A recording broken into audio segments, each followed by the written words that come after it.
The New Testament does not contain a direct quote from Jesus where he explicitly says, "I am God, worship me."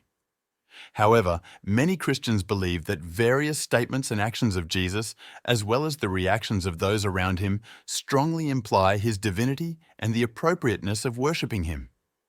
Here are some key pieces of evidence that support this belief.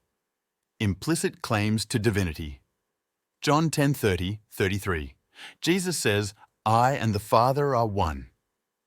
The Jewish leaders interpret this as a claim to divinity and accuse him of blasphemy, saying, "You, a mere man, claim to be God." John 8:58. Jesus declares, "Before Abraham was born, I am." This statement echoes God's self-identification in Exodus 3:14, "I am who I am," suggesting Jesus is identifying himself with God. John 14:9. Jesus tells Philip, "Anyone who has seen me has seen the Father." This implies a unity with God that goes beyond a normal prophet or teacher. Mark 2:5-7. Jesus forgives the sins of a paralyzed man, leading the scribes to think, who can forgive sins but God alone?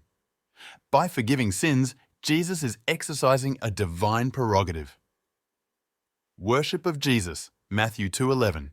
The Magi worship the infant Jesus, indicating they recognize something divine about him even from his birth. Matthew 14:33. After Jesus walks on water and calms the storm, the disciples worship him, saying, "Truly, you are the Son of God." John 9:38. A man healed by Jesus worships him, and Jesus does not rebuke him. Matthew 28:9-17. After his resurrection, Jesus appears to the disciples, and they worship him. Early Christian interpretation, Philippians 2:6-11. This passage describes Jesus as having the nature of God and states that, at the name of Jesus, every knee should bow, and every tongue acknowledge that Jesus Christ is Lord.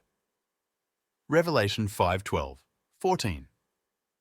In John's vision, every creature in heaven and on earth worships Jesus, the Lamb, alongside God the Father, indicating that worshipping Jesus is appropriate. Conclusion. While the exact phrase, "I am God, worship me," is not recorded in the New Testament, the cumulative evidence from Jesus' statements, his acceptance of worship, and the early Christian understanding of his nature supports the belief that Jesus claimed divinity and was worshipped accordingly. These interpretations form the basis of the Christian doctrine of the Trinity, where Jesus is understood as God the Son, deserving of worship. Thank you for watching. If you enjoyed this video, please give it a thumbs up. Don't forget to subscribe to our channel and hit the bell icon so you never miss an